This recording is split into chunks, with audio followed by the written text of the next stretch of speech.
te frappe les pieds là-dessus. Ah, mais c'est comment ma chérie? Tu es fan. Oh non, je suis fan de Bita, mais c'est comment? Oh, je suis fan de Yem. Mazona, hein? Oh, quoi? Atirinzama. C'est comme ça qu'elle gémisse, ces femmes. Atirinzama. Chocolat. Chocolat, bel et niveau. Donc, nous, voici, ça c'est, même quand tu es à Paris, tout ça, tu prends une femme, mais c'est trop beau. Ou bien une babou. Hein? Mario, beaucoup maman, beaucoup maman. Oh, tatinzek, yo, tatimarundo, tatinzek. Hein? Et bah, quand c'est, nyangwa meo, nyangwa meo. Nyangwa meo. Oyoka, nyangwa. Donc,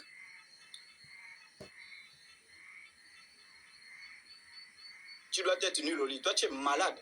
Fan. Un fan qu'on a coupé. Moi, on m'a coupé la bite là, Cocobi. Coupé, hein. Le vieux est sommeil. Là, noyant.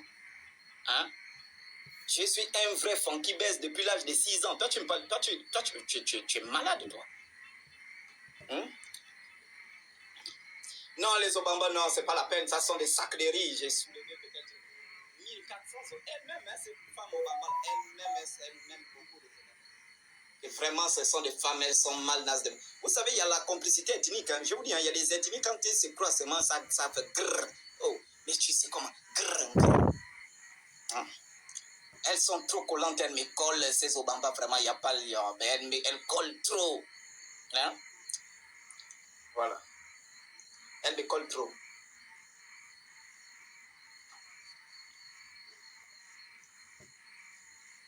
Moi, c'est les chicottes, là, les minces, là. Elles font fiac, les pieds se mettent. Waouh! Parfois, tu es là, comme. Le pied fait fou. Oh. C'est comme. Tu te dis que c'est comme un Shaolin. Maître Shaolin. Donc, ce sont des. Voilà. Ok, donc on va commencer le live. Je commence par vous présenter les vidéos. Hein.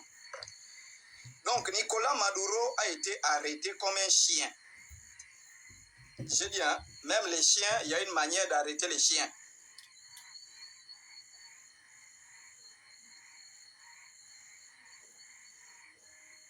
Ouh là là, mon kiki. Je t'adore.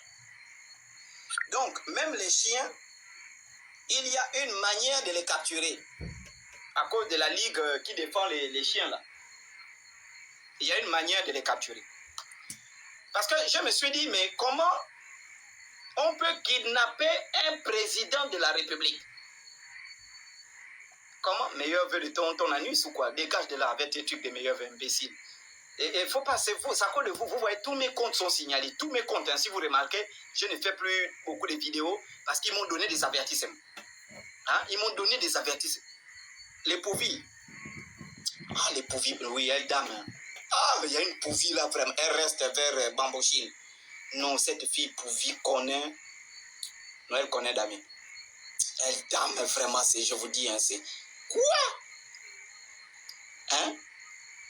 C'est les pouvies, c'est. Iya meni, iya nyabitata, iya meni, iya nzoke, iya. Ah non, mais non. Pardon, je dois aller à Kulamoto, à l'Astoville, là, vous me cherchez une pouvie. Vraiment, elles sont sauvages, elles sont grossières. Et on aime ça, hein, vraiment. On aime les pouvies, sont sauvages, elles sont vulgaires, d'une vulgarité pure. Hein. Et c'est les hommes aiment ça. Hein, quand une fille, c'est une pervêche, nous on aime ça. On n'aime pas les sœurs en Christ, elles sont là.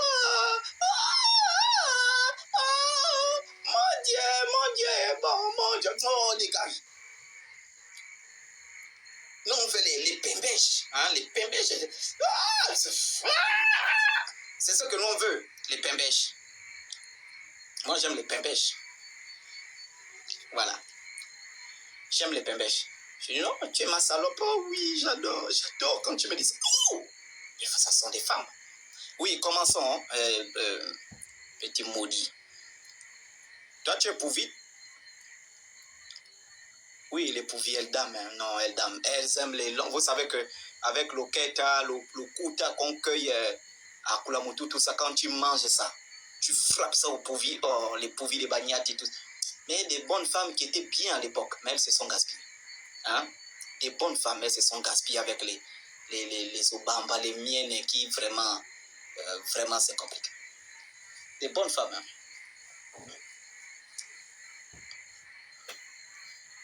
Donc, oh, les accolés, non, je ne peux pas, ça, celles-là te tuent au lit. Elles font l'amour avec les couteaux. Faut jamais essayer, hein, celles-là t'assassinent. Accolés, ça veut dire les Mungomongom. Je vais vous donner l'histoire des ethnies du Gabon ici. Les Mungomongom. Hein? Les Mungomongom, on les appelle les Mungomongom. Ça veut dire les gens qui font peur.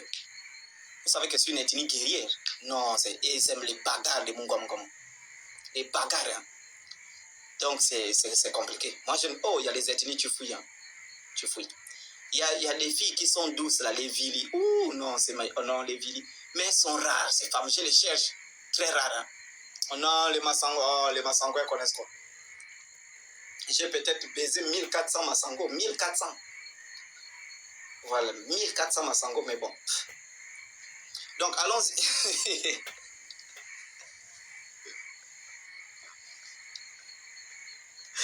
Donc, allons-y. Donc, vous avez... L'Enzebi. Non, il n'y a rien. L'Enzebi, il n'y a rien. Je sortais en 3e avec une mienne. Vraiment, cette fille m'a déçu. Je l'ai vu, elle est en grossesse. J'ai dit, mais tu es vraiment un poulet, toi. Et c'est comment? Mais tu es un vrai poulet. Je ne vais pas citer le nom de son père. C'est la fille d'un grand monsieur à l'époque, une grande famille. Bien, elle avait la bouche rose, les yeux bonbons. Belle, vraiment, au CS Alena Kiri. Une beauté, oh, vraiment. Ah, moi, vraiment, le lycée me manque, vraiment. Oh, vraiment. Non, le lycée me manque. Oh, les petits nyama, vous avez la chance d'être au lycée, je vous dis. Si on pouvait seulement, on annule tout. Nous tous, on est seulement au lycée matin, midi et soir. Je vous dis, c'est trop. Le lycée, c'était vraiment... Au lycée, c'est... À l'époque, on parle au lycée des nyama. Les vrais lycées. Non, mais c'était trop beau. Surtout quand tu es intelligent comme moi, là, les filles te courent au cul. Les filles te courent. Et à l'époque, il y avait les grands là qui tournaient la série, les années école. Hein? Les années école, ils étaient au lycée technique qui tournaient. Mais tout, c'était magnifique. Donc, elle avait les lèvres roses. Les lèvres roses, et puis c'était ma femme, hein, ma femme. Mais elle m'a dit non, allons marcher nuit à la plage. J'ai dit non, je ne peux pas. Je ne peux pas marcher, je suis quelqu'un de pudique, je ne peux pas aller marcher nuit. Oh non, toi, tu ne sors pas tout. Le week-end, on vient, on s'appelle, elle me dit non. Cette connasse, je l'ai vue là, elle est en grossesse. Ça fait déjà 2 enfants qu'on ne fait que la pomper, cette idiote. Donc, elle vient, oh non, on était à la pointe des nids avec papa, maman. Ok, elle me montre les photos. À l'époque, on avait les L6. À l'époque, hein, écoutez bien ce que je vous dis là. Pas les téléphones, on avait les L6, les V3. Moi, j'avais le L6, elle avait le V3. Oh, ils ont signalé mon live, comment?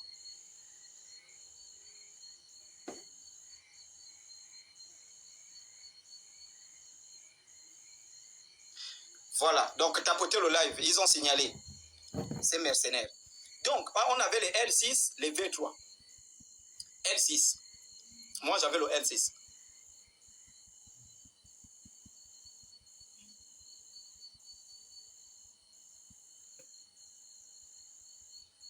Donc, j'avais le L6, les V3. Donc, elle me montre les photos. Oh non, non. On était à la pointe de nuit avec papa, maman. J'ai dit, ok, cool. Elle me dit, non. Allons manger au restaurant. J'ai dit, mais moi, je suis en 3e. Je vais aller manger au restaurant. Comment? Toi qui es mienne. Hein? Elle est les ethnies de mienne. Oh, tu es mienne. On va aller manger comment? Elle dit, mais embrasse-moi quand même, tout. Et puis moi, j'avais honte. J'ai dit, bon, allons, on va s'embrasser. On est parti. J'avais un ami qui restait en bas d'Alena qui est là-bas. On est parti là-bas. Mais quand elle te bécote, une mienne, elle te bécote. Mais je dis, mais c'est pas pour... Elle te pique les dents, la mienne. Elle te pique, elle te mange les lèvres. Une mienne, elle m'a dit, mais c'est pas la violence. Et puis moi, j'avais honte à l'époque. J'avais honte des femmes. Hein. Tous ceux qui me connaissent savent que les femmes... Moi, je ne drague pas. Et puis, j'ai grandi avec passé. J'avais trop honte. La honte, je vous dis. Elle m'embrasse. J'avais honte même d'aller à l'école. Je dis, mais ça, c'est quoi? Une femme m'a embrassé. J'avais honte. Donc elle me bécote, celle qui m'attrape, on donne la bouche. Mais une petite, j'ai eu une mauvaise expérience avec les filles miennes. Une petite. Elle me bécote. Mais ça c'est quoi? J'avais honte. Après elle est venue, elle dit non, lui c'est un peureux, il aime l'école, tout. Il aime l'école. Moi je ne peux pas vivre avec un homme comme ça. Elle est partie me tromper avec un autre camarade de classe. Elle m'a trompé. J'ai dit d'accord, il n'y a pas de souci. Peace and love. Oui, elle m'a traumatisé cette mienne. Regarde-le, elle était bien, mais regarde les fesses. Propre, tout était propre. Propre, je n'ai jamais vu des fesses. Propre. Elle était bien. Elle était embauchée. Ah, mais vraiment, c'est pas ça. Elle m'avait amené de force à aller marcher au lycée technique à l'époque. J'ai dit, ah, les élèves du lycée technique vont nous tuer, même on vient marcher. Elle dit, allons marcher, toi tu n'aimes pas faire les choses. J'ai dit, mais mes parents me cherchent. Elle dit, il n'y a pas de parents. Le jour là, j'étais rentré à 21h, on ne faisait que m'appeler. Elle m'a amené à aller marcher au lycée technique. Hein? Au lycée, c'était beau à l'époque au lycée technique. Elle me fait visiter les sites. Non, pointu, la petite mienne là. Pointu. Mais bon, ce qui est bien, c'est que c'est terminé. C'était terminé. J'ai dit, vraiment, quand elle est venue me dire non, c'est fini. J'ai dit, ah, vraiment, merci. Merci. Merci. J'étais vraiment. Voilà. J'étais vraiment bien. Donc, vous êtes venus. Mais moi, je vois les femmes nues depuis l'âge de 7 ans. Je vois les femmes nues. Mon père avait les gars du corps, les ménagères, là, elles me pipaient souvent à l'époque. Elles m'ont violé, mais si je parle ça aujourd'hui, ben, les gens ne vont pas me prendre au sérieux. J'ai été violé par ma ménagère. Bon, que cela ne tienne, on avance. Donc, Nicolas Maduro a été arrêté.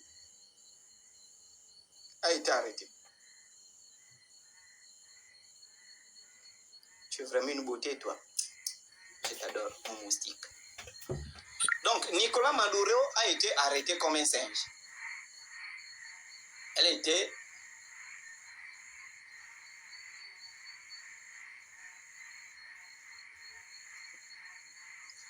a été arrêté comme un singe. Je vous montre la vidéo. Où un pasteur prie. Un pasteur prie pour Nicolas Maduro. Attendez, hein, je vous montre la vidéo. Les autres.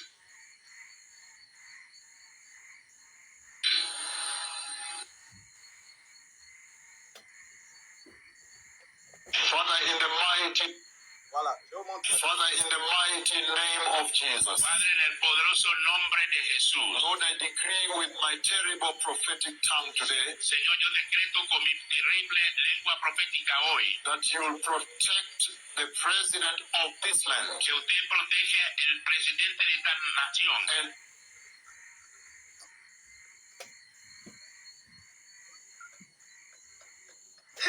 vous savez ce qui me tue dans l'histoire là, messieurs et dames?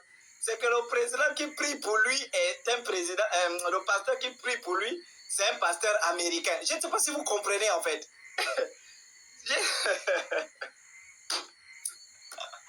C'est un pasteur noir américain qui part imposer les mains à Nicolas Maduro.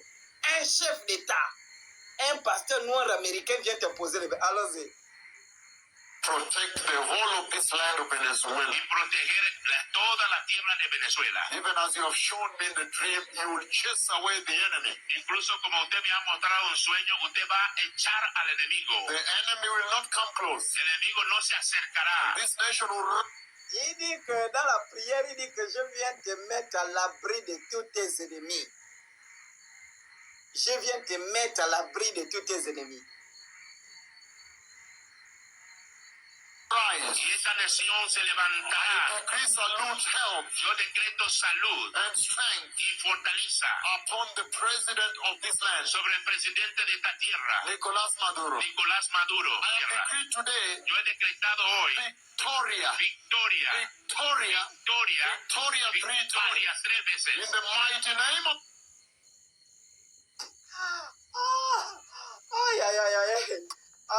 Aïe, non, mais c'est pas possible. C'est-à-dire que le pasteur dit, je déclare la victoire au nom de Jésus. Mais ça, c'est un président désespéré. Je vous dis. C'est un président désespéré. Non, écoutez. En el poderoso nombre de Jesús. Terminó. Thank you. Muchas gracias. Thank you. Muchas gracias. Dice la palabra. Mais ça, c'est un président désespéré. Désespéré au point que tu vas aller donner ta tête. Un chef d'État va aller donner sa tête à un pasteur pour qu'il prie pour lui. Et après avoir prié pour lui, alors voici la suite. Je vous montre la suite. Voici. Je vous montre la suite. Non, mais c'est pas possible. We're now seeing Nicolas Maduro departing, coming out of that helicopter. We're going to see his wife probably depart right after that. Just remarkable to see this. It was just the early morning hours of Saturday that this man and his wife were running a country of more than 30 million people. And then that dramatic and violent U.S. military operation taking place has now captured them and now making their way with their hands bound in those tan jumpsuits to be facing a federal judge. We're now seeing... Je vous dis la vérité. Regardez bien, messieurs et dames, écoutez-moi bien, vous qui êtes connectés. Ce qui est arrivé à Nicolas Maduro, là, c'est ce qui est arrivé à Constant Moutamba. Constant Moutamba était plein feu. Constant Moutamba, plein feu. Attendez, je vous montre le numéro. Il m'a appelé. J'ai encore son numéro, ministre Moutamba. J'ai encore son numéro.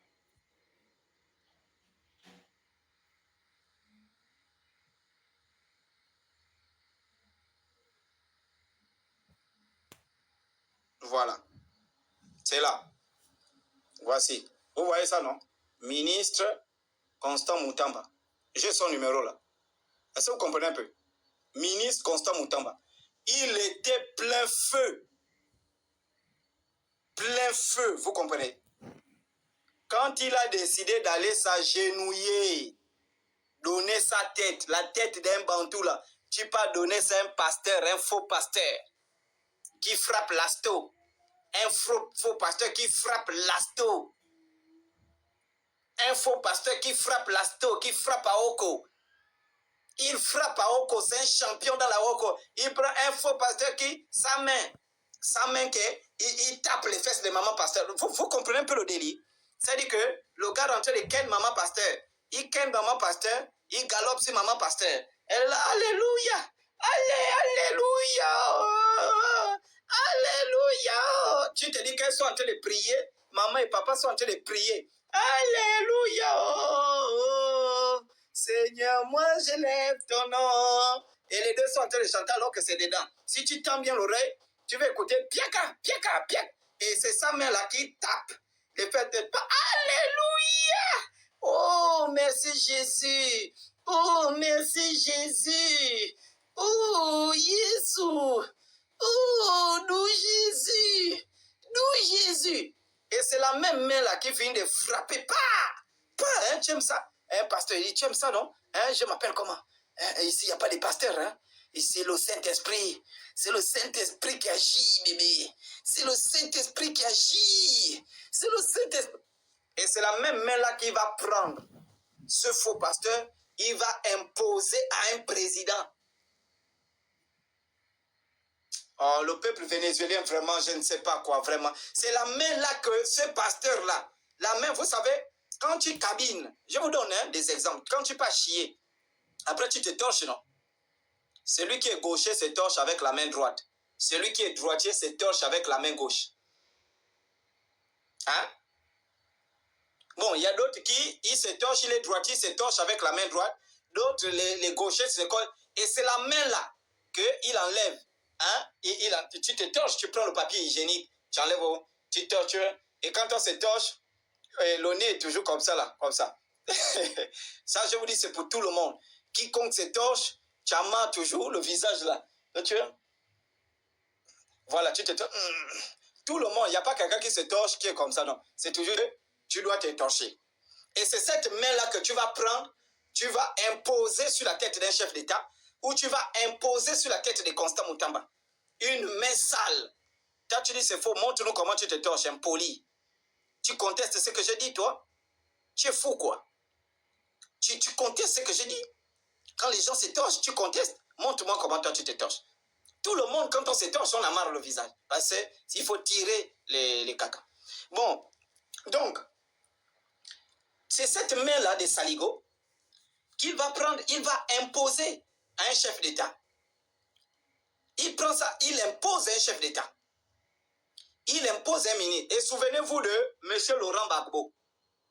Quand on a attrapé Laurent Gbagbo, j'étais encore au lycée, on a attrapé, il y avait ce qu'on appelait à l'époque le printemps arabe. Ça a commencé en Tunisie.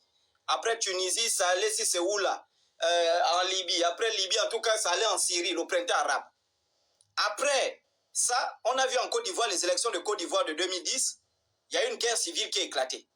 Et quand Laurent Gbagbo a été capturé, regardez les anciennes vidéos, il avait une Bible, un Nouveau Testament. Laurent Gbagbo avait le Nouveau Testament. Et on dit qu'il y a des pasteurs qui avaient prié pour lui.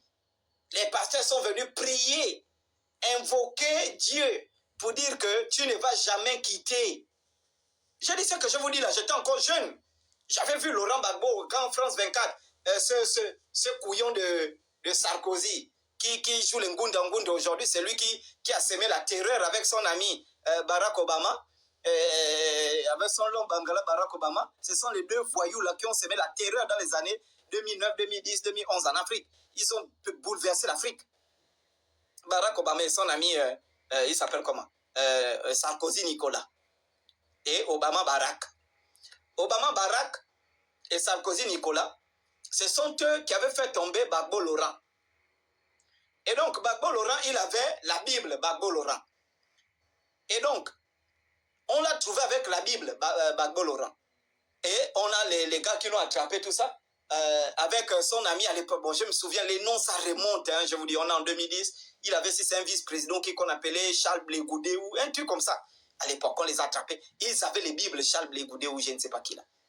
Ils avaient les Bibles. Vous comprenez un peu? Notre grenouille préférée dit tout. Oui, je cherche la tenue des grenouilles, s'il vous plaît. Trouvez-moi la tenue des grenouilles. J'ai envie de porter ça. Je me sens grenouille. Je me sens grenouille. Donc, oui, c'est Charles Blé Goudé. Voilà, on les avait attrapés. On les a amenés à la CPI comme des singes. Hein, Monsieur Laurent Gbagbo et son ami Charles Blé Goudé, on les a amenés à la CPI comme deux singes. Avec maman Laurent, la femme là aussi. Elle avait la Bible, une méchante, hein, la femme. On les a amenés à la CPI comme des singes. Mais quand vous voyez, maman l'autre là, maman Gbagbo, Simone maman Gbagbo. Simone maman Gbagbo, elle avait la Bible. Elle priait parce qu'on a filmé leur chant. On les a ramassés comme des singes. C'était des singes. On les a ramassés comme des singes. Et maman Simone, elle avait la Bible.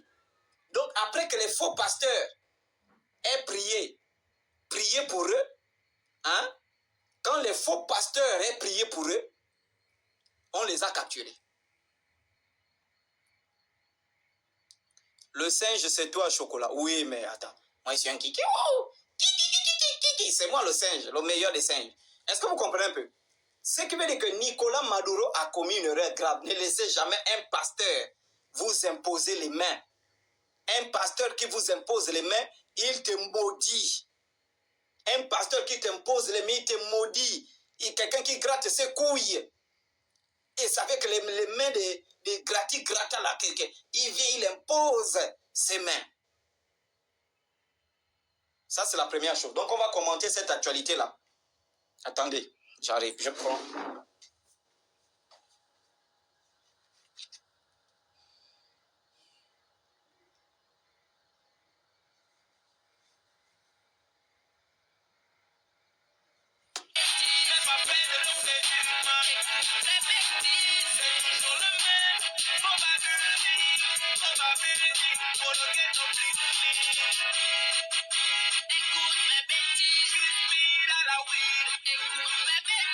Après, quand l'hiver termine, on rentre au printemps.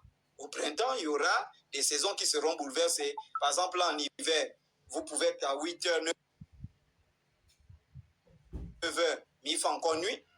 Voilà. Mais quand vous arrivez au printemps, vous allez voir que parfois 22h, 23h, il fait encore jour. Donc, ça va influencer les comportements. Ce changement de saison-là va influencer les comportements. On est d'accord? Oui. Voilà. Donc, Ensuite, ça veut dire que s'il y a des gens qui ne sortaient pas trop pendant l'hiver, ben quand l'hiver termine, tu vas voir qu'il y a des gens qui vont sortir. Donc, c'est lié à des saisons. Pareillement, le cycle du monde fonctionne comme ça. Il y a des âges. L'âge du poisson, l'âge du verseau, l'âge de ceci, l'âge de cela, liés aux astres. Ça veut dire que quand on quitte d'un âge à un autre, ben, il y a des réalités, il y a des comportements qui s'affichent. Il y a des libérations spirituelles. Donc, c'est bel et bien quelque chose auquel on peut se fier, quoi. Mais pas, on peut, puisqu'on se fie, tu te fies à des saisons, non, toi? Oui. Tu ne te fies pas des saisons. Si, bien sûr que si. Ça, c'est rien que du niveau, mais il faut comprendre, ça, c'est au niveau de la France. Il y a des saisons qui influencent des comportements. Mais ça veut dire qu'au niveau spirituel, il y a aussi des saisons. Tu ne sais pas ça? Tu ne sais pas qu'un individu, l'homme, même l'homme lui-même, dans sa vie, il y a des saisons. On quitte d'une saison à une autre. Vous ne savez pas que tous les 7 ans, l'homme passe d'une saison à une autre. Tous les 7 ans. Tous les 7 ans. Moi, je peux exactement te dire, chaque 7 ans, ce que j'ai traversé de 7 ans à tel âge à tel âge, il y a eu ça, de tel âge à tel âge, il y a eu ça, de tel âge à tel âge, il y a eu ça. Tous les 7 ans. C'est ce qu'il faut comprendre. Donc, si même l'homme, dans les saisons qu'il traverse, dans son développement, dans son cycle, même le cycle de la femme, tu quittes d'un cycle, c'est pas ça? Oh, tu oui. quittes d'un cycle à un autre, et il y a des changements. Donc, ce sont des choses, je crois que j'ai les ouvrages là de Kalalo Mutunde où il parle de tout ça, il en a bien abordé. Il faut lire Kalalo Mutunde. D'accord. Voilà, oui, il en a bien détaillé la question. D'accord.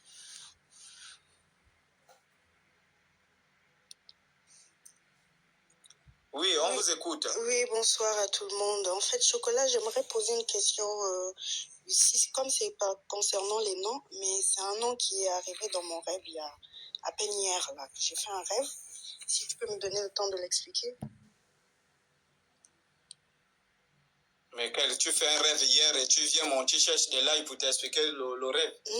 Non, en fait, c'est pas pour c'est parce qu'il y a un nom à l'intérieur que je voulais que tu me traduises. Enfin, je vais y aller. J'ai fait un rêve. Mais comment vous cherchez Chocolat pour vous traduire les noms alors que vous êtes des noirs? Comment un noir va chercher un autre noir pour dire c'est quoi la signification de mon nom? Non, parce qu'il y a un autre détail important à l'intérieur, s'il te plaît. Un autre détail important que je... Quel autre détail? Oui, en fait, je vous disais que j'ai fait un rêve, j'étais dans un environnement, c'est comme si j'étais... en fait, l'esprit me disait que j'étais dans un désert, on dirait vers le Kenya, là-bas, là où il y a des gens qui ont des tresses, on dirait des locks. Ils ont souvent des autochtones de là-bas, là. J'étais avec eux et à côté, il y avait un monsieur qui était assis. Et je lui ai posé la question, mais comment on vous appelle? Il m'a dit, je m'appelle Toku. Il dit, je m'appelle Toku. Et j'ai dit, mais qu'est-ce que ça signifie ce nom Toku? Et moi, qu'est-ce que je fais par ici? Donc, il me dit, et je m'appelle Toku parce que ma mère était enceinte. Elle s'était retrouvée dans un environnement, dans un village. Et elle m'a accouchée en chemin. Et c'est à ce moment-là, comme on partait, elle m'a donné le prénom de Toku. Moi, je l'ai dit, moi, en tant que Congo, Larry du Congo Brazzaville, Toku, c'est peut-être pas vraiment le nom Toku, mais c'est Toko. Ça veut dire on y va. Et lui, il me dit que sa mère était enceinte et au moment qu'il voulait rentrer dans son village, c'est là qu'il a accouché et donc c'est pour ça qu'il s'appelle Toku. Je dis, ah, mais ça correspond un peu à ma langue. Puis il me dit que normalement, je ne viens pas d'ici, je viens de la forêt du Gabon. J'ai dit, comment ça vous venez de la forêt du Gabon? Du coup, je suis sortie de l'environnement du désert où on était assis et j'ai commencé à me projeter, à voir, on dirait, comment je veux dire, je me suis projetée en l'air et j'ai commencé à regarder les côtes et les forêts du Gabon. À ce moment-là, il me dit, oui, c'est de là qu'on vient. Et puis, il y avait une cour d'eau qui partait, qui allait jusqu'à l'océan. Et je me suis réveillée. Je me suis dit, bon, je sais pas, c'était quoi le message et le nom, est-ce que ça voulait dire quoi?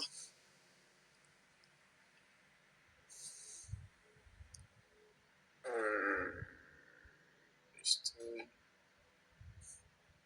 je dois signer ça. Aïe.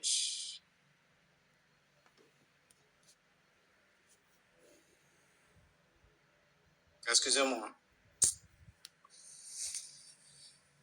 Oui, coucou Christelle, désolé, hein, je suis en live. Je crois que l'invitation a été annulée. C'est maintenant que je vois le message.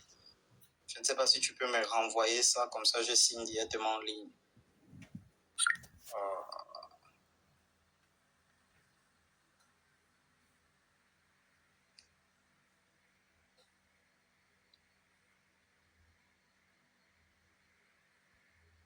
Excusez-moi, hein, je signe rapidement un document en ligne. Là. Désolé, le contenu n'est plus disponible. Oh là là.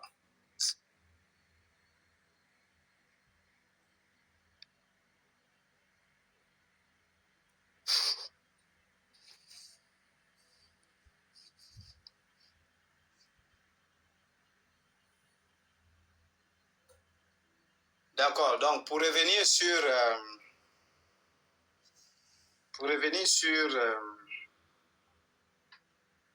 la dame.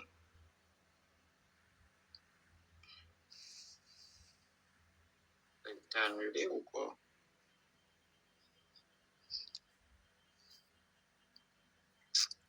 Oh.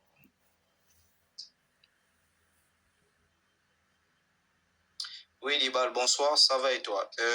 Pardon, dis à Christelle que j'ai reçu les 2 documents que je devais signer en ligne, là, mais apparemment, quand j'accède, on me dit que l'invitation a été annulée. Je ne sais pas si elle peut en renvoyer pour que je signe. Voilà. Oui, donc, tu disais quoi? Tu as fait un rêve, tu étais au Kenya, au désert. Oui, Mais le prophète qui a fait le flash, il a fouillé ce saligo-là. Il a dit pas mettre le crédit, il a fouillé au Congo. Oui, tu as fait si c'est le rêve, tu étais au Kenya ou, je ne sais pas, dans un désert. Maintenant, c'est quoi le souci? Oui, mais quand je disais que j'étais assis avec un monsieur à côté de moi qui m'avait donné, je lui ai posé la question comment il s'appelait, il m'a donné le prénom de Toku ou Toku. Et il m'a dit que normalement, il n'est pas de là, mais il vient des forêts du Gabon. Oui, maintenant, c'est quoi le problème s'il vient des forêts du Gabon? Bah, je sais pas. Bon, mais Et moi, le je ne problème, comprends c'est que pas. j'ai Tu fait, fais un rêve où quelqu'un te dit dans le rêve que je viens des forêts du Gabon. Oui, toi, mais tu comme viens c'est nous peut-être que c'est déranger un pour nom qui qu'on est chez te dise vous. qu'est-ce qu'il fait là-bas dans le désert. Je sais pas, peut-être c'est un nom qui vient de chez vous, peut-être c'est quoi, je sais pas. Mais il te dit il vient des forêts du Gabon. Hein?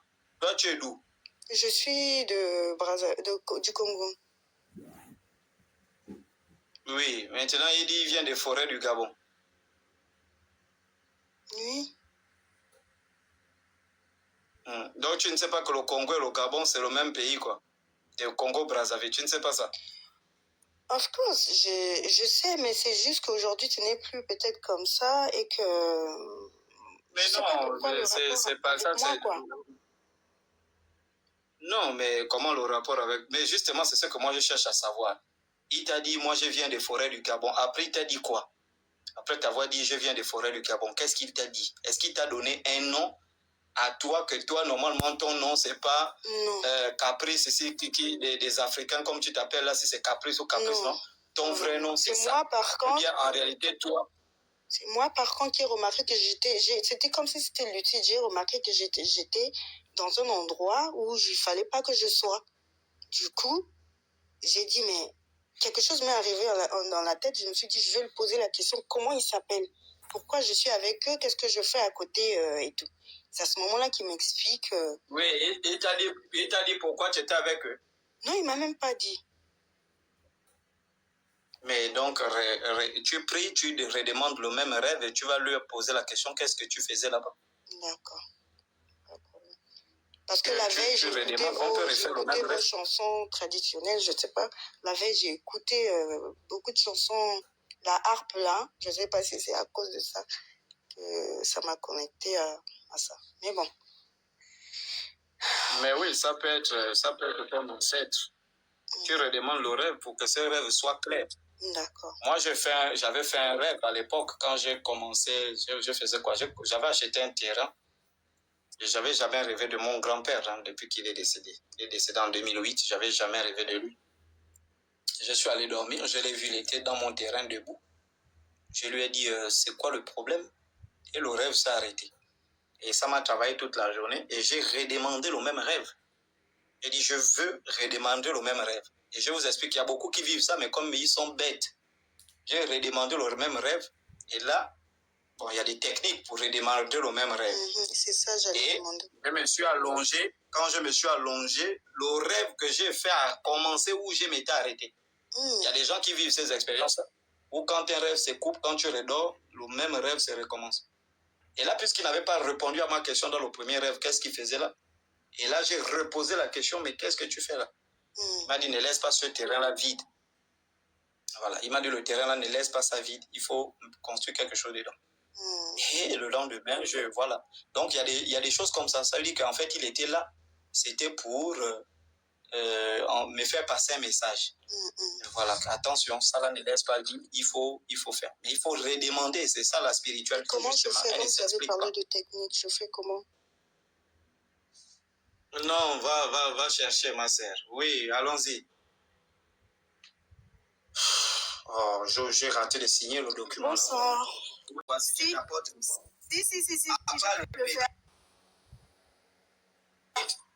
Si. Il y a Alexandra, et la petite Alexandra, tout qui vient de me voir avec la... je voulais les beaux gars. Non, pardon, je ne veux plus Korova. Donc, ce que j'aimerais te dire, c'est quoi? C'est que le pasteur qui t'a dit que c'est un esprit de mort, tu lui dis que chocolat dit ton anus. C'est ce que moi je ne peux pas dire ça au pasteur quand même. D'accord, dégage alors. C'est que tu ne cherches pas la spiritualité. Tu seras confuse toute ta vie dans les rêves qui sont très significatifs. Quoi? Moi, je perds ma mère et je la vois en rêve. On va venir me dire c'est un esprit de mort. Mais ça, c'est-à-dire que ceux qui rêvent de leur maman décédée, demander tout. Qu'est-ce qu'il y a de plus protecteur qu'une mère? Bordel de merde. Qu'est-ce qu'il y a de plus protecteur qu'une mère? Et c'est là que vous devez apprendre à prier. Tu dois lui faire des offrandes. Tu dois faire sa photo. Tout. Tu gardes dans sa maison. Parce que cette dame-là n'est jamais partie. Elle est là. Parce que si elle est là, c'est qu'il y a un danger. Elle va partir quand tu seras en sécurité. Soit elle va te guider pour que tu trouves un homme qui va te protéger. Et quand c'est parti, allez. L'homme trouve un bon homme. Et puis, Amawend, elle rentre dans la lumière pour te protéger. Quand tu es là, tu joues à la connasse avec ton con qui sent la neige. Oui. Bonsoir, mon amour. Bonsoir, le chocolat. Ça, c'est pas Darlene. Darlene, ça, c'est la Bakota Darlene. Oh, mon amour, c'est comment tu me manques? Comment tu vas? C'est Zima Moto. Zima.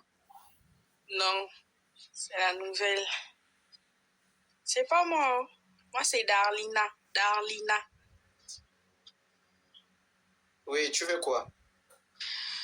Bon, moi, chocolat, je veux savoir, je veux un peu que tu m'expliques la signification de mon nom. Je m'appelle Isaka. Je veux comprendre c'est quoi. Bon, j'ai deux noms, Isaka et Boudiala. J'aimerais bien savoir. Je suis Massango. Et j'ai un petit... Non, tu ne peux pas venir me demander. Mais si, comment ça? Non, on va demander à tes parents, on t'a donné le nom. Mademoiselle Icapite, monte. On t'a donné le nom, non? Non, je ne connais pas, vrai. Oui, mais ton gars qui te baise, il connaît.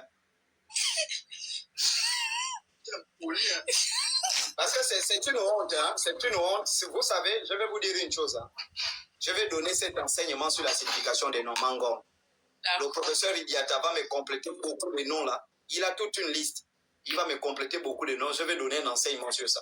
Et c'est pourquoi vos vies sont perdues. Parce que le nom a un sens. Le nom a une destinée. Moi, je m'appelle Nziengi Ntuntumunzo.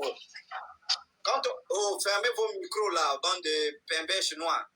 Donc, lorsque on te donne un nom, il y a une signification et le nom là est lié à une mission de vie. Ça, je vous dis. C'est-à-dire que le nom est lié. Moi, quand vous voyez Nziengi Ntuntum, c'est le serpent mystique, le serpent. Nziengi, c'est le sable. Or, le sable, dans la mystique, représente les foules. Le sable, ce sont les gens. Et le serpent, c'est le protecteur.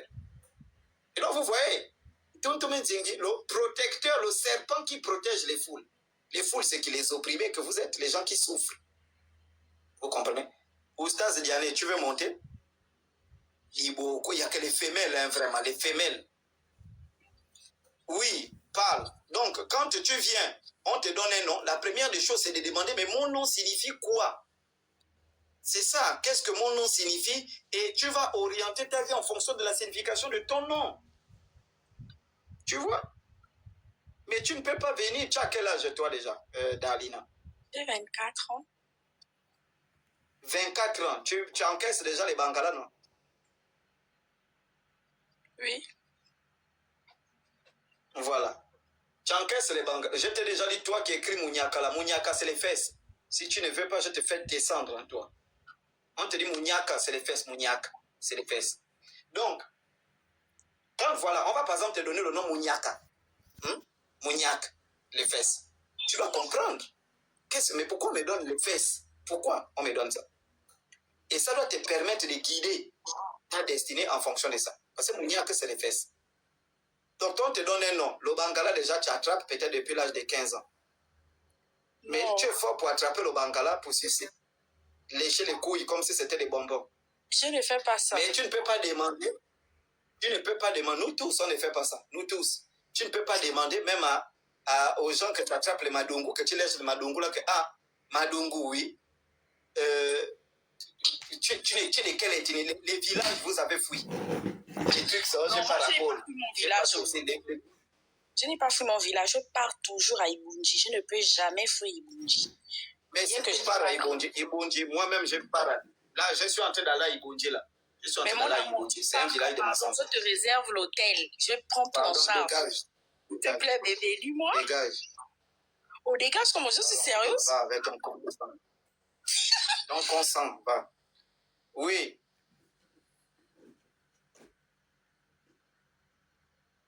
Ikapi. Oui, bonsoir, ma gazelle. C'est Ikapit. Emmanuel, merci, oui, je t'écoute. Oui, c'est moi. La dernière fois que vous étiez en train de parler de rêve avec la dame tout à l'heure, la dernière fois, je voulais monter... Tutoie-moi, tu es ma propre petite sœur. Tu es avec des jours blazes. Tu es ma petite sœur, tutoie-moi. Ne mens pas comme si on ne se connaissait pas. Tu me parles de quoi? Si je dis vous, c'est parce que tu étais en train de parler avec une dame. Je parle de vous deux. Oui. Vous êtes en train de parler de rêves. Et la dernière fois, tu devais m'expliquer justement ce que signifiaient les rêves parce que je fais constamment un rêve. Peut-être en 2025, je l'ai peut-être fait 3 fois, le même rêve. Je rêve de la même maison. C'est une maison qui n'existe pas, je ne l'ai jamais vue en réalité, mais je rêve d'elle. Je me vois faire poser des actions dans cette maison, peut-être déjà à 3 à 4 reprises. J'ai jamais compris ce rêve. Mais après, quand déjà, ça peut être lié à ton ancienne vie. Ça veut dire que ton esprit a vécu dans cette maison-là, dans une autre vie. Et puis, quand tu dors, puisque le corps dort, l'esprit ne dort pas. L'esprit retourne, il remonte le temps et il retourne. Et c'est ça là la magie de l'iboga en fait. L'iboga, sauf à cause de nos faux gangala qui passent leur temps à baiser les gens n'importe comment, mais l'iboga c'est ça. L'iboga permet de faire ce qu'on appelle une régression mentale. Quand tu prends, tu vas voir que tu retournes où ton esprit a commencé, était ça, parce que l'esprit ne dort pas. Donc ça, c'est vraiment beaucoup lié. Ça c'est la première signification. Soit c'est lié à ton ancienne vie, soit c'est ta vie, la maison, c'est ta propre vie. Ou toi-même, tu pars poser des actions, tu pars réparer, tu pars arranger. Tu es toujours en train d'arranger ou balayer. Ça veut dire que c'est ta propre vie. Donc la maison, la salle de classe. Hein? Je suis dans une salle de classe. Je t'entends, hein? Oh. Attends, quoi? Oui, c'est bon, tu suis? Oui, je suis. Il y a eu une coupure tout de suite. Oui, il y a les coupures vraiment dans ce pays de merde. Donc, voilà, ça peut être ça. Donc, lié à ta vie que tu peux nettoyer. Et là, ça devient plus grave. Pourquoi? Ça devient très grave parce que tu fais le même rêve. Oui. C'est ça. C'est là que ça devient même grave. Et toujours dans la même maison. Oui. Une somptueuse maison en plus, je ne comprends pas. Jamais vu en réalité. Oui. Que dans le rêve. Oui. Il y a beaucoup qui font ça. Soit elles ce sont des châteaux. Soit c'est lié à l'ancienne vie, soit c'est lié à ta maison. Ta maison que tu peux nettoyer, c'est lié à ta vie, ta destinée, que tu peux tout le temps nettoyer. Et là maintenant, c'est là où tu dois orienter ta façon de prier. Pour comprendre maintenant, mais qu'est-ce qu'on veut me dire en fait? Voilà, qu'est-ce qu'on veut... Non, la prison, c'est pas la prison. Quand tu retournes dans une ancienne maison, c'est pas la prison. Faut savoir que tu es en prison, c'est quand tu fais des rêves, genre tu es tombé dans un trou, ou bien tu es dans une toilette, des rêves comme ça. C'est-à-dire que tu es emprisonné par quelque chose. Mais généralement, retourner. Vous savez, l'esprit s'acclimate. Je vais vous donner un truc. Il y a beaucoup, vous allez dire ici, bassé. Il y a beaucoup. Je vous donne juste un exemple. Vous louez quelque part. Moi, il m'est arrivé à plusieurs reprises. Tu loues quelque part. Tu fais par exemple 6 mois dans cette maison-là. Quand tu rentres dans cette maison, quand tu dors, l'esprit prend le contrôle de toute la maison. En fait, ta maison, la maison là, a ton esprit. Il y a ta chaleur à l'intérieur, il y a ton atmosphère à l'intérieur. Donc l'esprit prend le contrôle de la maison. Si tu déménages brusquement, c'est-à-dire que ça annonçait à l'esprit que tu es en train de partir au moins 1 mois, 2 mois, 3 mois, parce que c'est l'esprit qui doit décider que tu partes de là. Et ce qui fait que si tu n'as pas préparé ton esprit à partir de là, quand tu quittes cette maison-là, tu pars dans une autre. Vous allez remarquer, beaucoup de gens là, vous allez remarquer que tu vas à chaque fois faire des rêves où tu retournes dans cette maison-là. Les gens qui ont déjà eu ça, vous pouvez confirmer ici. Vous allez, tu vas voir, tu dors, tu retournes, que tu es toujours dans ton ancienne maison là-bas. Tu dors, tu es toujours dans ton ancienne maison là-bas. Mais j'ai déjà déménagé là-bas. Parfois, tu vas même te dire que c'est le bailleur qui t'a fétiché. C'est le bailleur qui t'a fait les médicaments. Mais en réalité, c'est faux. Parce que ton esprit, et c'est pourquoi, vous allez voir, la personne, quand certaines personnes rentrent dans certaines maisons, ils vont faire des rituels pour chasser l'esprit de ceux qui étaient là. Et c'est pareil. Ils vont faire des rituels pour chasser l'esprit parce que, en réalité, ceux qui vont venir dormir là, vous allez voir, ils vont tout le temps rêver que, oh, je vois souvent un homme ici dans la maison. Je vois un homme ici, cette maison-là est hantée, envoûtée. Mais en réalité, l'homme qui voit là, c'est ton esprit qui vient souvent. Oh, je vois souvent une femme ici. C'est ton esprit qui revient pendant que toi, tu dors. Oui. Donc, c'est pourquoi le rêve que tu fais là, ça peut être lié à ton ancienne vie. Ça veut dire que tu es revenu dans ce corps. Mais quand tu dors, l'esprit retourne tranquillement dans l'ancienne maison où il habitait à l'époque. Et il part, soit il part chercher des choses qu'il aurait oubliées, des choses qu'il a laissées, des choses, etc. Voilà. Donc, vraiment, bon, ce qui est dommage, c'est que toi, tu es pourvu tout ça et puis tu es perdu spirituellement. C'est ce qui est dommage. Il faut maintenant orienter ta façon de prier pour qu'on te donne, pour que ça devienne des rêves clairs. Vous voyez? Les rêves clairs, c'est quoi? Ce sont des rêves où tu n'as pas besoin de signification. Moi, je prends un exemple. Je vous ai donné un rêve. Je dors, je fais un rêve. J'ai déjà fait ce rêve-là peut-être 3 fois. Je dors, je fais un rêve où je me vois, je suis en clash avec quelqu'un. En clash, hein. Et puis je me réveille, je dis, ça c'est quel rêve? Je dis, bon, ok. Et le lendemain ou une semaine plus tard, je me retrouve en clash. En réalité, on m'avait déjà averti pour dire que tu seras en clash avec X ou Y, mais ne rentre pas dans ce clash-là. Même si tu gagnes le clash, mais tu as perdu quelque chose sur le plan spirituel. Tu as perdu peut-être du temps que tu allais donner des enseignements. Donc la spiritualité, c'est quoi? Quand tu pries, tu dois orienter. Qu'est-ce que vous devez me montrer? Quelle est la signification de ce que vous montrez? Mais vous, aujourd'hui, vous n'êtes pas dans la prière, vous êtes plus dans la vanité. Vous n'êtes plus dans la prière. Vanité des vanités, c'est ça. Oui, toi, tu es là, tu vois des rêves comme ça que tu fais. Après, tu soulèves ta petite taille là. Tu es dans les boîtes de nuit avec tes copines. En string à la pointe des nuits. En string à la pointe des nuits. Mais on va te parler comment? Sur le plan spirituel, elle rime. Hein? Tu es là-bas à la pointe des nuits. Elle a une petite taille, elle est courte, la petite. Je sais déjà courte, là. Je sais déjà que tu pries pour moi. Tu pries pour moi, donc je m'en fais pourquoi? Non, chacun prie pour soi, chacun prie pour soi. Voilà, donc essaye de... Ah, l'autre a reconnu Emma. Oui, c'est elle. Les boîtes de nuit, la pointe des nuits en string. Bon, on va te parler comment? Les esprits vont te parler comment? Ils vont me parler. Pardon, je vais laisser les autres intervenir. D'accord, il n'y a pas de souci. Oui, Inès. Bonsoir, Chocolat. J'espère Low que battery. Please charge. Que signifie l'Omboudi? L'Omboudi, c'est un être mystique, en fait. C'est un masque, mais l'Omboudi représente l'Omboudi. C'est un pouvoir, c'est le pouvoir du jugement, l'Omboudi. Oui. D'accord, j'espère que vous allez bien. Ce soir, ma question est la suivante. On a Tu es toujours... en train d'écrire? Non, Le Bangalais est dedans. non. Mais tu parles comme ça, pourquoi? Bon, c'est un peu mon habitude. J'ai la voix un peu faible. Je parle pas fort. Ah, mais c'est comme si quelque chose était dedans. En même temps, tu parlais dans notre langue. Non, je peux pas faire ça. Nous tous, on ne peut pas faire ça. Mais il y a des gens qui font ça. Ah, ok. Bon, en fait, ma question, c'est généralement par rapport aux hommes. On a l'habitude de toujours parler de ceux-là qui subissent le casse, pour ne pas prononcer le mot. On parle Ils subissent quoi? ceux à qui on fait le truc, les hommes. Ceux qu'on force pour leur faire la sodo, quoi. Mais on ne parle Mais voilà, pas on parle de la sodo. Il faut parler de la sodo. D'accord. On parle souvent, la plupart du temps, on parle de ceux qu'on les force à cet acte-là, mais on ne parle pas de ceux qu'on force plutôt à entrer. Et j'aimerais savoir quelles sont les conséquences pour ceux qu'on les a forcés à entrer sans qu'ils ne soient forcément conscients de cela, ou bien par la menace. Est-ce que tu as vécu ça? La sodo, est-ce que tu as vécu ça? Non, c'est pour quelqu'un d'autre que je demande. Tu ne peux pas dire à lui-même de venir nous dire.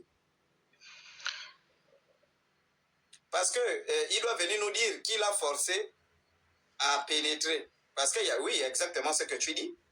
La sodo, c'est pas seulement, notamment les hommes politiques là. Beaucoup, lui, il aime quand on le met ça. Voilà, ça veut dire que il va prendre les petits jeunes. Généralement les blancs, les trucs, vous voyez un peu tout ce qui tourne autour de... Voilà, on va te dire que le premier ministre français, par exemple, on avait... c'était qui Gabriel Attal, qui avait clairement dit qu'il était pédé, non, en France. Voilà. Mais si lui, il est pédé, il avait son mari. Maintenant, il y a d'autres que... Je l'ai même vu à l'Assemblée nationale, hein, ce couillon de Gabriel Attal. Donc, mais lui, il avait clairement dit qu'il a son petit ami. Donc, il y a ceux qu'on force justement à sortir avec eux. Oui, on force, ça veut dire qu'eux, on les fait la solo. Mais il y a aussi ceux à qui on demande. Voilà. Toi, tu dois me faire. Voilà, mais c'est pour prendre leur énergie. Ça, là, même, c'est même la chose la plus dangereuse. Parce que ça, là, on te suce tout. Parce que la personne, en fait, il a honte. Il a honte et c'est arrivé quand il était assez jeune. Donc, du coup, mais toi, toi-même, on ne t'a pas fait ça, la sodo? Non, du tout. Du tout, on t'a fait quoi? J'ai juste été déviagée normalement et actuellement, j'ai un enfant. Qui t'avait déviagé? C'était au lycée. Et là, tu es déjà où, à l'université? Non, là, je travaille. Je suis dans mon foyer. Ah, d'accord, ok. Tu es marié? Non. Tu t'es marié quand? Si les ancêtres permettent, d'ici la fin de l'année prochaine. Ok, d'accord, il n'y a pas de souci. Oui, c'est vrai que ça peut être très humiliant pour un homme, en fait, de faire ça. Et généralement, il faut faire des travaux spirituels pour récupérer les toiles, tout ça, parce que l'éjaculation, dans ce genre de cas, on te vide complètement, on te vide. En fait, c'est un égrégore qui se nourrit, en fait. Donc, voilà, un égrégore peut habiter quelqu'un, et puis lui, c'est C'est sortir avec les hommes, mais en réalité, ils vous sucent l'énergie. D'accord. Et qu'est-ce que vous pouvez conseiller, ou bien je demande à la personne de venir vers vous directement, je ne sais pas comment je peux... Oui, lui-même vient. Si c'est ton mari, lui-même il vient. On sent que c'est ton mari. Oui. Oui, dites-lui de venir lui-même. S'il vous plaît, comment est-ce que je peux vous contacter? Vous écrivez en privé. D'accord. Oui. Merci. Je vous en prie. Oui. Bonsoir. Bonsoir. J'espère que vous allez bien. Oui. Bon, moi, c'est par rapport à mes noms de famille. Je suis au Bomba 100%, de Otala, Ondjogo et Omoy. Donc, je m'appelle Vouma, V-O-U-M-A. Je connais la signification. C'est un fruit. Ça veut dire quoi? Le Vouma, c'est un fruit, il est orange à l'extérieur, mais à l'intérieur, la peau, elle est noire et très sucrée. Les noyaux sont très sucrés. Et aussi, maintenant, Ondouma, je ne connais pas la signification. J'ai demandé aux grands-parents quand j'étais au village. Ils ont dit c'est un nom comme ça qu'on a donné, mais ils ne connaissent pas. C'était le nom de ma grand-mère, la mère de ma mère. Donc c'est un peu ça. Et donc je m'inquiète un peu par rapport au fait que quand on donne le nom à un enfant et que l'enfant ne connaît pas vraiment les origines ou bien la source du nom, ça devient compliqué. Donc c'est un peu ça. Mais justement, le nom a une influence. Tous les noms ont une influence, les noms ont un destin. Les noms ont une histoire. C'est pourquoi on ne donne même pas les homonymes pour donner. Si vous remarquez la plupart des noms, voilà, c'est un bel exemple. Si vous remarquez bien, la plupart de tous les noms africains sont liés à la nature. Voilà, par exemple, toi, quand on te donne Vouma, c'est un fruit. Mais il faut aller consulter ce fruit-là parce que c'est ça ton premier nom. Il faut aller voir le fruit-là. Qu'est-ce que ça fait quand on le mange? Comment il est sollicité? Et ton destin est lié à ça. Ça veut dire que... c'est quoi cette chienne-là? Pardon, descends. Idiote. Donc, ça veut dire que ton nom est lié à ça. C'est pourquoi vous allez voir, il y a d'autres on donne la panthère, il y a d'autres on donne le singe, il y a d'autres on donne le serpent, il y a d'autres on donne... Et puis, ton nom est lié à ça. Donc, il faut, quand on te donne un nom, moi, par exemple, si un jour j'ai des enfants, je vais leur donner les noms de la nature.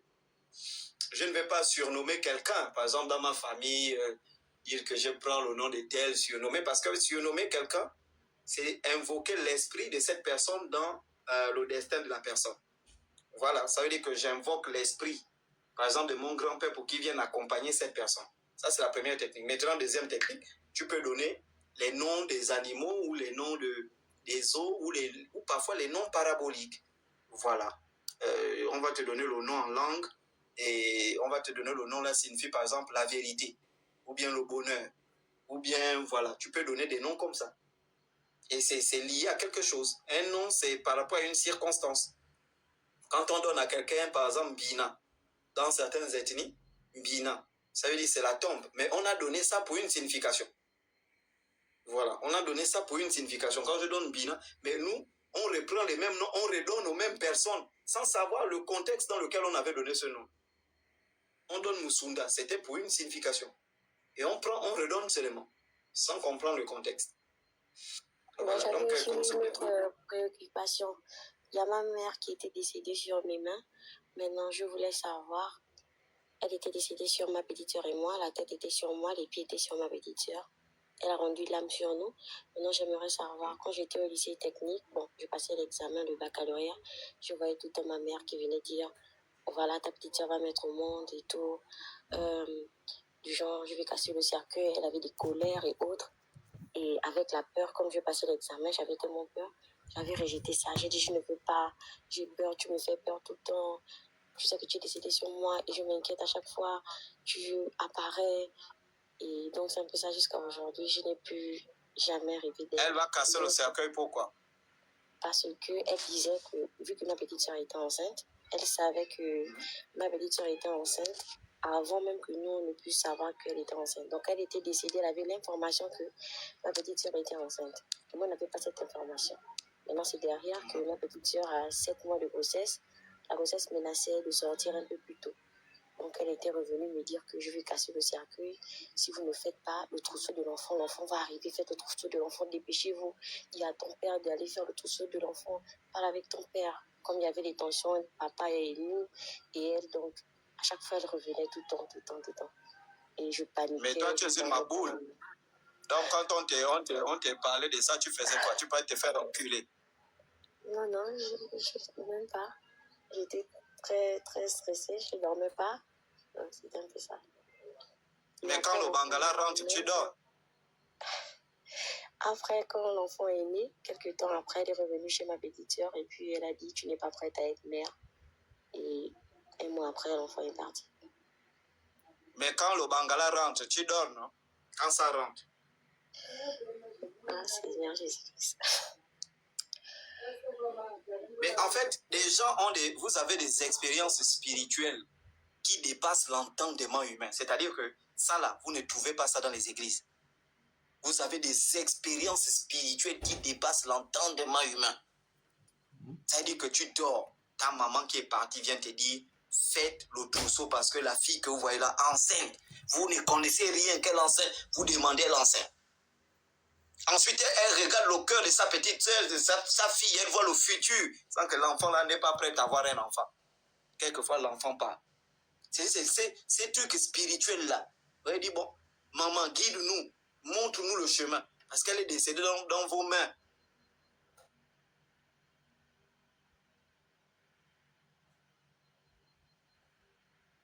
Donc, elle vient te parler, et guide-nous, fais ça, ne fais pas ça. Parfois, tu vas la voir en colère, parce que tu es dans une situation. Vous savez que c'est un niveau de spiritualité que vous ne pouvez pas comprendre. C'est pourquoi si tu expliques ça à un pasteur, le pasteur devient fou, il va te dire, non, c'est l'esprit des morts, on va prier, on va... Mais c'est ça c'est les messages où on te parle. Ça, tu dis, tu as peur. Oh, non, j'ai peur, tu me stresses, tu me fais peur. Mais quand le Bangala rentre à 5 h du matin, le Bangala à 3 h, tu dors.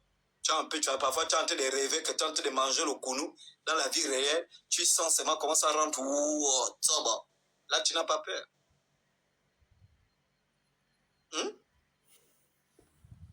Oui, à 4 h, à l'heure que le Créateur quitte la terre, parce que lui quitte souvent la terre à 4 h, il descend le Créateur descend vers les 2 h, 2 h 30, et il part à 4 h.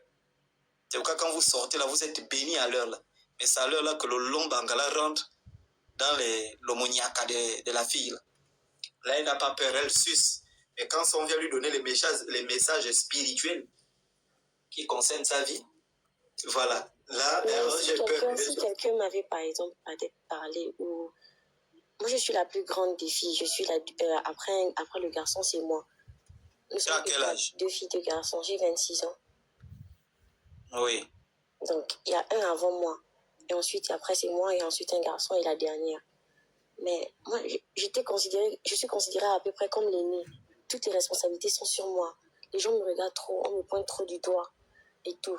Donc, parfois, si j'avais une grande personne à côté de moi qui me disait, bon, à un certain moment, tu auras ça. Mais la grand-mère me dit, non, on va fermer la tête parce que tu as la tête ouverte. Les parents me tiraient à gauche, à droite, devant, derrière. J'avais trop de pression. On t'a fermé la tête. Bon, on va dire ça comme ils ont mâché le maïs séché et on m'a soufflé ça à la tête pour dire qu'on va me fermer la tête. Mais malgré ça, je rêvais toujours. Non, c'était même après, je rêvais toujours. Est-ce que tu rêves encore? Bon, récemment, oui, j'avais rêvé. Mais c'était vague. Oui, mais ça devient vague. Si on te ferme la tête, c'est que c'est terminé. Maintenant, là, tu es où? Ben, je suis dans Libreville. Ton gars te dit quoi par rapport à ça? Je n'ai pas de gars. D'accord, vraiment, essaye de... Oui, c'est justement, je comprends, parce qu'après le décès de maman, obligatoirement, c'est la première fille qui devient la mère. Voilà, quand maman décède, c'est la première fille qui prend la responsabilité de devenir la mère. C'est pourquoi Justement, tu as cette pression, c'est pourquoi. Jennifer, mais jusqu'à quand tu vas me dire que je suis beau? Je suis beau, moi. Si tu veux sucer, tu écris seulement en privé, tu suces. Donc, tu deviens automatiquement la mère et c'est pourquoi tu dois encadrer. C'est justement pourquoi elle venait te voir. Parce que c'est justement toi, la mère, qui prend la responsabilité. Même si tu es un grand frère, c'est toi qui prends la responsabilité d'être mère. Et puis, c'est pas tout ce qu'on dit. Où est les Nganga qui volent les étoiles dans les temples, là? C'est parce qu'elle mange le bois sacré, c'est qu'elle voit. Le Nganga lui a dit, moi, quand tu dis tout, il peut détourner ton destin. Voilà, donc c'est un peu ça. Vraiment bon courage, hein, ma soeur. Et c'est peace and love. Vous voyez que les gens ont tellement de problèmes. Je vais donner tout un enseignement sur ça et je vais prendre le temps d'écouter tout le monde. Oui. Bonsoir, Chocolat, Café. J'espère que vous allez bien. Oui, ça va et vous? Ça va. Moi, je m'appelle Mariam. Je suis béninoise. Et je suis montée parce que j'ai une préoccupation. J'ai fait un rêve le vendredi passé. Et dans ce rêve, je me suis retrouvée sur la mer. Et j'ai rencontré une dame. Et elle m'a remis de l'or. Elle m'a remis de l'or dans mes 2 mains. Et elle m'a dit de partir. En sortant de la mer, il y a une dame qui est venue. Elle a commencé par me bousculer. Et il y a un homme qui est venu me séparer de la dame. Et le monsieur m'a fait sortir de la mer. Quand je suis sortie de la mer, mes mains étaient vides. Je me suis réveillée après. Je n'ai pas compris ce rêve. Et on t'a tout volé? j'ai appelé ma maman parce que je suis au Koweït, ça fait 5 ans maintenant. J'ai appelé ma maman, je lui ai demandé l'explication de ce rêve. Elle a dit non, d'ignorer que c'est pas bien. Volé. On t'a tout volé. Tu es bête. Tu peux avoir le génie des eaux. Tu te retrouves dans la mer, le génie des eaux te donne l'argent, c'est-à-dire l'or, la richesse. Elle met ça entre ta main. Tu sors une maboule, une femme vient t'arracher ça avec l'homme. Hein?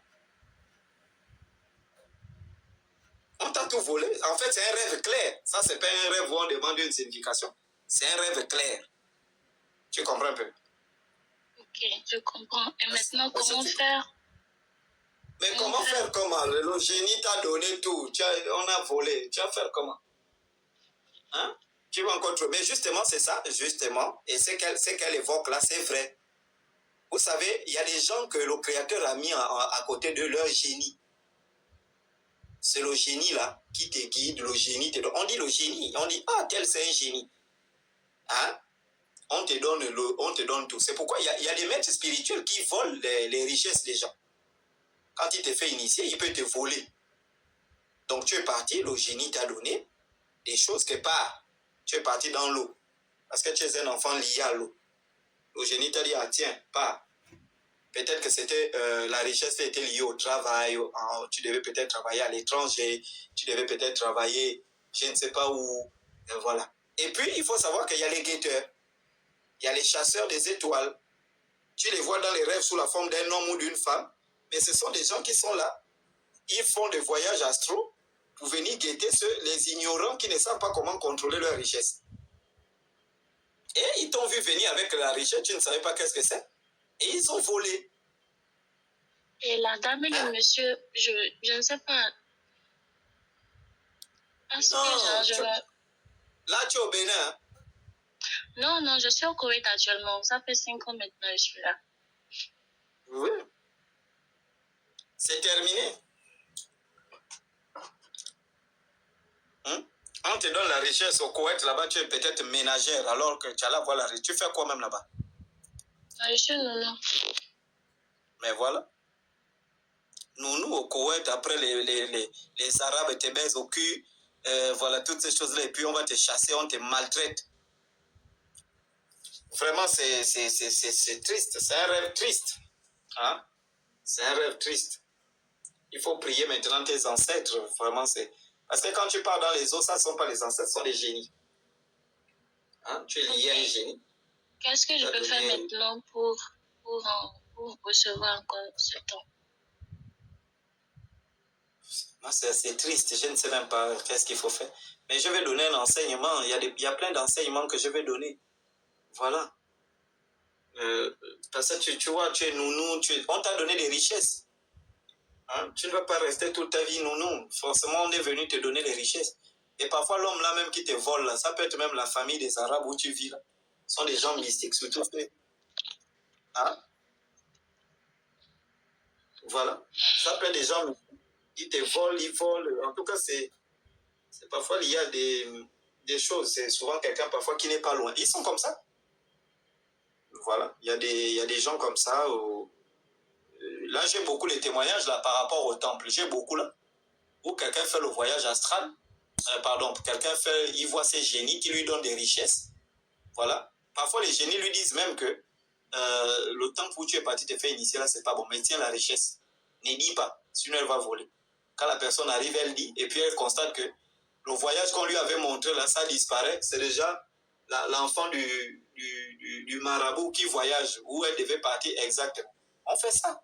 Il y a des gens qui détournent les choses. Il faut suivre les lives. Hein. Quand on va m'inspirer, j'en parlerai, comment récupérer toutes ces choses-là, etc. Quand je serai inspiré, quand on va me donner les messages. D'accord. Merci beaucoup. Je vous en prie. Attends, elle pleurait là, ou bien? Je l'ai même fait descendre tôt. Elle pleurait ou quoi? Hein? Oui. Bonsoir. Oui, bonsoir. Désolée, moi je m'appelle Esther, je suis béninoise d'origine. J'ai une préoccupation. Quand vous avez parlé des... D'origine, ça veut dire que tu es quoi? Tu es française? Française d'origine? Je suis béninoise 100%. Ah, d'accord. Et... Là, tu es au Bénin? Oui, j'y suis. Ok. C'est une préoccupation. J'ai mon nom de famille qui signifie être au-dessus de quelqu'un. Donc, j'ai eu à avoir une relation. Et dans cette relation-là, mon ami et moi, on se disputait tous les jours. Donc, j'étais là, je le commandais. Après, on s'est séparés. Et concernant les amitiés des amis, mes copines et mes connaissances, donc, lorsqu'on est ensemble, on se rencontre, on fait des trucs, des bails, c'est moi qui veux toujours être au-dessus des autres. C'est-à-dire que si les autres arrivent dans un restaurant... Tu fais des bails avec tes copines? Non, je vois des bails comme, comment dire, des trucs, des sorties, des restaurants, être pas des trucs bizarres. Et c'est comme ça que ma copine m'avait dit une fois que pourquoi, à chaque fois qu'on sort dans un restaurant, tu veux toujours, nous on prend les jus de 500, mais toi tu veux prendre des cocktails qui coûtent 6000. Donc je veux pas être en dessous des gens. Et moi, aujourd'hui, je me dis que ça me gêne un peu et ça me rend vraiment bizarre parce que tout le monde, j'ai perdu déjà 2 relations à cause de mon comportement. Je me dis que peut-être c'est mon nom qui est à l'origine de ça.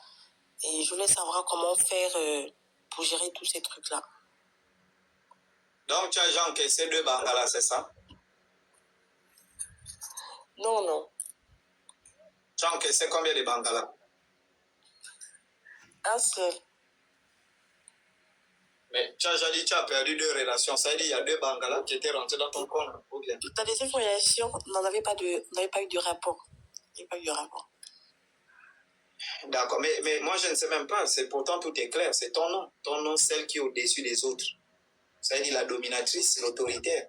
Maintenant, le problème, c'est que tu sais ça. En fait, l'influence du nom a un objectif positif et négatif. Le négatif, justement, c'est ce côté-là, où tu peux perdre des relations, beaucoup de gens peuvent te quitter. Voilà. Donc, c'est la dominatrice, justement. Maintenant, il faut savoir que moi, j'ai tel caractère. Comment le canaliser pour me permettre d'avoir des objectifs? En fait, le nom te permet d'atteindre certains objectifs. Maintenant, il faut savoir que comment l'esprit dominateur peut me permettre d'atteindre certains objectifs.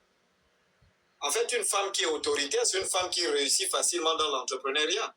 C'est pas une femme qui fait carrière je ne sais pas quoi, la bésologie ou je ne sais pas quoi. C'est une femme qui fait carrière, qui réussit facilement dans l'entrepreneuriat. Donc, tu peux canaliser ce comportement-là pour atteindre d'autres objectifs et savoir comment canaliser, parce qu'il faut savoir canaliser. Voilà. Il faut savoir canaliser, donc te dire, voici, moi je suis dominatrice. Et parce que là, par exemple, dans une relation, il faut être avec quelqu'un aussi qui est vraiment aussi dominateur. Bon, mais là, il doit être au-dessus de toi. Voilà. Parce que si tu te mets aussi avec quelqu'un qui est maboule, tu vas t'ennuyer après. Bon, là encore, c'est pas un problème, mais tu peux te mettre avec quelqu'un qui est maboule, mais canalisé. On prend qu'en réalité, ça là, on m'a donné, je suis dominatrice, mais comment je peux orienter cette domination-là pour d'autres objectifs au lieu de casser mes relations? Voilà. Donc, tout le monde peut avoir ce caractère, mais si tu te dis, je suis dominatrice, j'aime prendre... moi, je prends un exemple. Tu as pris là, tu as dit, vous partez au restaurant, les autres prennent les jus de 500, toi, tu prends les jus de 6000, parce que tu n'aimes pas être au-dessus des autres. Et tu vois que ça, c'est lié au complexe. Voilà. Et là, j'espère que tu travailles, parce que si tu ne travailles pas et tu aimes prendre les jus de 6000, ça veut dire que tu es une pauvre, mais qui aime un niveau de vie élevé. Donc ça n'a rien à voir avec la domination, ça c'est un complexe. Un complexe qui va t'amener à la baise, à l'ego, à tout ce qui est saleté. Tu comprends un peu? Donc ça veut dire que le fait de dire que bon, les autres prennent les jus de 500, moi je dois prendre quelque chose de 2000, ben, si tu travailles, c'est justifié. Si tu as l'argent, c'est justifié. J'ai mon argent, j'aime me faire plaisir, j'aime pas tout ce qui est bas, j'aime pas tout ce qui est pauvre parce que tu as l'argent. Mais si tu n'as pas l'argent et tu aimes être au-dessus des autres, c'est-à-dire que tu n'as pas l'argent, mais bon, moi, j'aime pas prendre les taxis moto, moi, je préfère la voiture. Ça n'a rien à voir avec la domination. Ça, c'est le m'as-tu vu? Ça, c'est la prostitution, le proxénétisme, la bolderie, mais dans une pauvreté horrible. Est-ce que tu comprends un peu ce que je suis en train de te dire? Oui, je vous comprends. Voilà. Est-ce que tu es riche? Non, je dirais pas. Voilà. Maintenant, pourquoi les autres prennent les jus de 500, toi tu prends pour 6000? Et qui paye? C'est moi-même qui paye. C'est toi-même qui paye, non?